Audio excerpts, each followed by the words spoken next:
ihe ndị a niile ka ọ ga-agba anụ echi na nwanne asị na divọs eme nke ọzọ eme nke ọzọ a na-neglect a na-enedazi omenala eji emezi omenelu. Keekwana ihe iche na ọ bụ ya butere ụdịka ihe anụ ahapụ omenala anyị na-emezi omenelu? Ọ bụ oke ngasị oke amamihe ya bụ na ndị Igbo nwere oke amamihe nke na-enyezi nsogbu taa. Nnukwu nsogbu bụ nke ahụ. Odogwu nwoke kee ka ime Adụmọyị a sị ka njikere gị ka ị nwere ike ikwu maka ndị anụnwa na-abụ ha chọọ ịlụ nwaanyị kama ha ga-aga na be nna onye ahụ mee ịgba nkwụ ya ka ọ tọọ ụtọ ebufee ya n'ebe ọzọ si anyị na ọgbara ọhụrụ ka a na-eme ọ ka bụ omenala ka ha na-eme ka ọ bụ omenelu?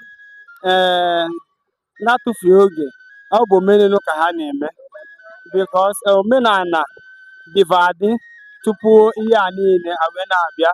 Ihe a niile bụ ịhafụ omenala anyị jee mụba omenala ndị ọzọ ide omenala ndị ọcha maọbụ nke ndị Hausa maọbụ nke ndị Yoruba. Nke ndị a ihe ndị ajụjụ anụ ha bụrụ omenala ndị Igbo. Omenala Igbo nwere usoro a ji anụ alụmdi na nwunye a na-eme. Ọ na-abụ ịfụ nwaanyị dị gị mma. Ọ na-abụ mgbe gboo sef nwaanyị nna bie nne na nna bie na-anụtara nwa ha nwunye. Ọ na-abụ a sị na ha na be ndị a na agbọ ha dị mma na agbọ ha bụrụ agbọ ndị ori na ọbụrụ agbọ ndị na-anwụ ọsịsọ na ọbụrụ agbọ na-ayọ ya da anya for that. N'ihi nke a na a ga-anụnye gị nwaanyị na be ndị dị otu a adịla onye dị aṅa Chisom maọbụ Adaeze ka a ga-anụnye gị wee ji ije mee kwa aka n'ụzọ site n'ịkwa aka n'ụzọ eme ide ego n'isi mee ịgba nkwụ dị na ya.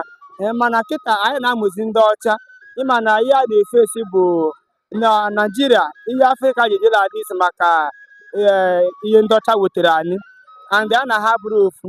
So alụmdi na ala Igbo abụrụ ihe a na-eme nyocha ime ka nne na nna marụ maọbụ ime ka ndị ụmụnna ma maka ya. Mana duto na a na-asị n'ihe anyị na-abụgoro old fashion mana ọ bụrụ fashion ọ bụrụ ihe ndị gboo ọ nke anyị ka ọ bụ because a sị na ọdịnala bụ ihe dị na ngwurube gị gọị gọị.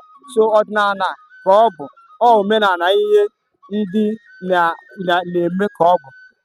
Ya bụ na abịa na nchịkọta ị na-agwa anyị na anyị ga na-eme omenala ka ọ bụ omenelu ka mma ke nke anyị ga-eme? Dịka ka m si bụrụ maazị Igbo abụ m ezigbote nwa afọ Igbo.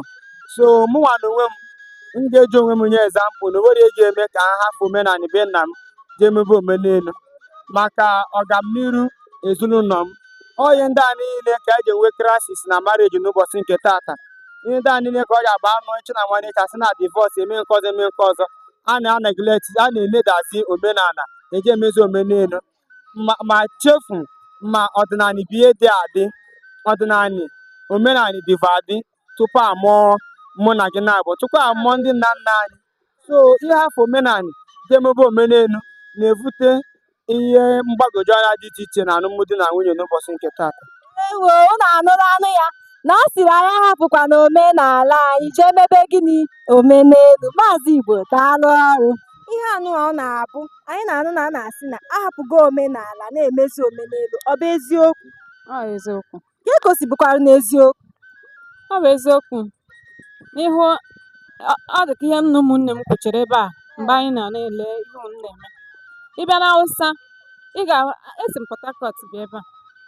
Ị bịa na Hausa ị ga-ahụ na Port Harcourt ebe anyị bi ụmụntakịrị ndị Hausa bụcha afọ abụọ atọ ihu ha na-asụ asụsụ ha mana anyị nwa bụ ndị Igbo anyị na-asụrụ m anyị oyibo ma onye dị ka mụnwa. Ụmụ m keekwana ihe iche na ọ bụ ya butere ụdịka ihe anụ ahapụ omenala anyị na-emezi omenelu? Ọ bụ oke ngasị oke amamihe ya bụ na ndị Igbo nwere oke amamihe nke na-enyezi nsogbu taa. Nnukwu nsogbu bụ nke ahụ because ebe a nọ kịta tii na-emetụta m na ụmụ m anaghị asụ Igbo. Keekwana iche na a ga-eme ka anyị laghachite na ya bụ omenala? Ihe anyị ga-eme bụ anyị ga-agba mbọ na-akụziri ụmụ anyị otu ha ga-esi wee hapụ asụsụ oyibo sụwa asụsụ anyị. Ha na-eme ya n'ụlọ akwụkwọ ndị nne na nna ha a na-asụkwara ha Igbo maka na ọ anyịnwa bụ ihe na-akpata ya. Anyị sụwara ha Igbo, ha agakwa n'akwụkwọ matakwa, anyị ga-ahụ n'asụsụ anyị ga na-aga.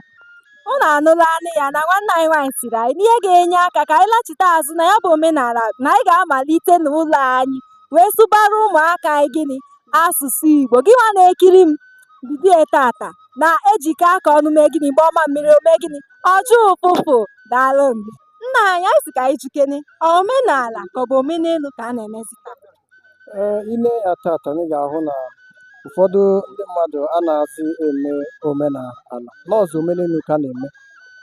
Ilekọ anyị ị ga-afụ ọtụtụ ihe dị iche iche otu ndị be anyị si na-eyi akwa tata bụrụ ọzọ otu esi eyi n'oge mbụ. N'oge mbụ na o nwere akwa ndị Igbo na-eyi ihe ya afụ ka mara ịbụ nwa afọ Igbo, mana ugbu a ị ga-afụ ọtụtụ ma ụmụ nwaanyị ndị anaghịzị amaza akwa ụkwụ nọọsụ traụza ka a na-eyizi. Ine ya na a na-emezi omenelu karịzịa imewe omenala ndị be anyị. Maka ihe iche na a ga-eme ka anyị nwee ike laghachi azụ na ya bụ omenala. Ihe anyị kwesịrị ime bụ iji nwayọọ kụziwere ndị ụmụaka anyị otu anyị si ekebe ekike na mgbe ochie. Mana ụlọ akwụkwọ ma n'ụlọ a na-akụziri ụmụaka anyị otu esi eke ekike n'oge gboo ka ha wee nwee ike mụta ya, n'ihi na ọ bụrụ na ya akụziri ha nwee ike ịmụta otu esi eke ya bụ ekike. Ọ dị ezigbo mkpa na nwaafọ Igbo ọbụla kwesịrị ịdị na-akụziri nwa ya otu esi eke ekike, otu ndị Igbo si eke ekike.